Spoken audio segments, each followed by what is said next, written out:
पुण्यातील मध्यवस्ती भाग असलेल्या रास्तापेठेमध्ये दोघं बहीण भाऊ राहत होते। खरं तर हे ज्येष्ठ आहेत, त्यांचा कोणाचाही आधार नसल्याने ते एकमेकांचा आधार बनून राहत होते।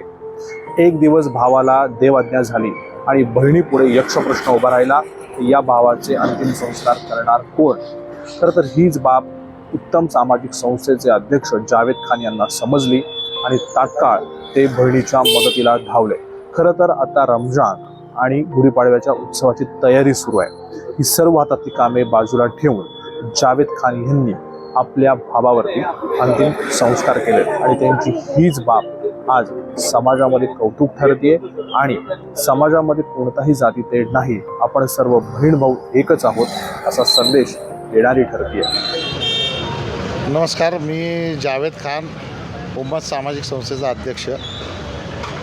कोविड काळात उम्मत सामाजिक संस्थेने कोविड रुग्णावर 5,000 मृतदेहावर अंत्यसंस्कार केले होते आणि त्याच्याच प्रत्यय घेऊन माझे मित्र मायकल साठे यांनी मला परवा फोन केला की त्यांच्या शेजारी राहणाऱ्या एका व्यक्तीचं अचानक दुःखद निधन झालं आणि त्यांचे अंत्यसंस्कार करण्यासाठी कुणी नाही, नातेवाईक नाही आहे आणि त्यांची बहीण एकटीच आहे। मग मी परवा ससून हॉस्पिटलला गेलो, सगळी माहिती घेतल्यानंतर असं कळलं की पोस्टमॉर्टम व्हायला वेळ लागणार आहे आणि संध्याकाळ होणार आहे। मग मी त्या ताईंना सांगितलं की आपण आज रात्री यांचा अंत्यविधी करून टाकू। त्या म्हटलं की आम्ही ब्राह्मण आहोत, आमच्यात सूर्यास्तानंतर अंत्यविधी होत नाही आणि मला पूर्ण ब्राह्मण पद्धतीने अंत्यविधी करायचा आहे, तुम्ही करताल का?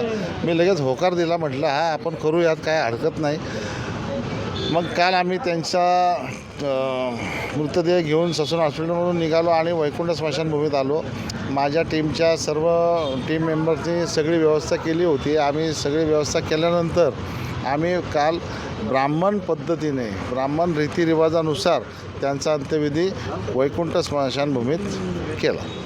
त्या ज्यांचं कोण नाही आहे त्या क्षणासाठी, त्या वेळेपुरतं, त्या अंत्यविधीसाठी त्या जयश्रीताईंचे मी आणि जावेद, एक ख्रिश्चन आणि एक मुस्लिम, आम्ही दोघंच त्यांचे नातेवाईक झालो आणि संपूर्ण त्यांचं जे काय अंत्यविधी होते, जे सर्व काही ते सर्व ब्राह्मण पद्धतीने जावेदने केले।